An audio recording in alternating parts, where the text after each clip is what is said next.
Harut Marut کا قصہ۔ حضرت ادریس علیہ السلام کے زمانے میں انسان بہت بدعمل ہو گئے تھے۔ فرشتوں نے بارگاہ الہی میں عرض کیا کہ مولا، انسان بہت بدکار ہے اور یہ خلافت کے لائق نہیں ہے، انہیں معزول کر دیا جائے یا کم از کم خلیفہ یہ رہے اور وزیر ہم، تاکہ ہم ان کے بگڑے کام سنبھال لیں۔ اللہ تعالیٰ کا ارشاد ہوا کہ اس کو غصے اور شہوت دیا گیا ہے جس سے زیادہ گناہ کرتا ہے۔ اگر یہ چیز تم کو ملے تو تم بھی گناہ کرنے لگو۔ فرشتے بولے کہ اللہ، ہم تو گناہ کے پاس بھی نہ جائیں گے، خواہ کتنا ہی غصہ اور شہوت ہو۔ اللہ کا حکم ہوا، اچھا تم اپنی جماعت میں سے اعلیٰ درجے کے پرہیزگار فرشتے چھانٹ لو، ان کا غصہ اور شہوت دے دیتے ہیں، پھر امتحان ہو جاوے گا۔ چنانچہ ہاروت اور ماروت جو بڑے ہی عبادت گزار فرشتے تھے انتخاب میں آ گئے۔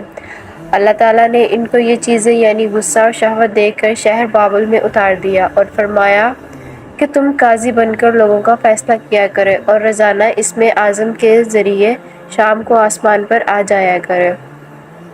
یہ دونوں 1 مہینے تک ایسے ہی آتے جاتے رہے۔ اتنے عرصے میں ان کے عدل و انصاف کا عام چرچا ہو گیا اور بہت مقدمے ان کے پاس آنے لگے۔ ایک روز ایک نہایت حسین و جمیل عورت نے، جس کا نام زہرا تھا، یہ ملک فارس کی رہنے والی تھی، اس نے اپنے خاوند کے خلاف مقدمہ دائر کیا۔ یہ دونوں اسے دیکھتے ہی عاشق زار ہو گئے اور اس سے برے کام کی خواہش کی۔ اس نے کہا، میرا دن کچھ اور ہے اور تمہارا دن کچھ اور ہے، اور اختلاف ہوتے ہوئے یہ نہیں ہو سکتا۔ نیز میرا شوہر بہت غیرت مند ہے، اگر اسے خبر لگ گئی تو مجھے قتل کر دے گا، لہٰذا پہلے تو آپ میرے بت کو سجدہ کرو اور پھر میرے شوہر کو قتل کرو، پھر میں تمہاری اور تم میرے۔ انہوں نے انکار کر دیا۔ وہ چلی گئی مگر ان کے دل میں اس کے عشق کی آگ بھڑک گئی۔ آخر اسے پیغام بھیجا کہ ہم تمہارے گھر آنا چاہتے ہیں۔ سر آنکھوں پر یہ دونوں اس کے گھر پہنچ گئے۔ اس نے اپنے آپ کو آراستہ کیا اور ان سے بولی کہ یا تو آپ لوگ مجھے اسم اعظم سکھا دیں، یا بت کو سجدہ کریں، یا شوہر کو قتل کریں، یا شراب پی لیں۔ انہوں نے سوچا کہ اسم اعظم اسرار الہی ہے، اس کو ظاہر کرنا بہت ظلم ہے، بت پرستی کرنا شرک ہے اور قتل حق العباد، لاؤ شراب پی لیں۔ چنانچہ شراب پی لی۔ جب شراب پی کر مست ہو گئے، زہرا نے ان سے بت کو سجدہ بھی کروا لیا، اپنے شوہر کو قتل بھی اور اسم اعظم بھی پوچھ لیا۔ زہرا تو اسم اعظم پڑھ کر صورت بدل کر آسمان پر پہنچ گئی۔ اللہ تعالیٰ نے اس کی روح کو زہرا ستارہ سے متصل کیا اور اس کی شکل زہرا ستارہ کی طرح ہو گئی۔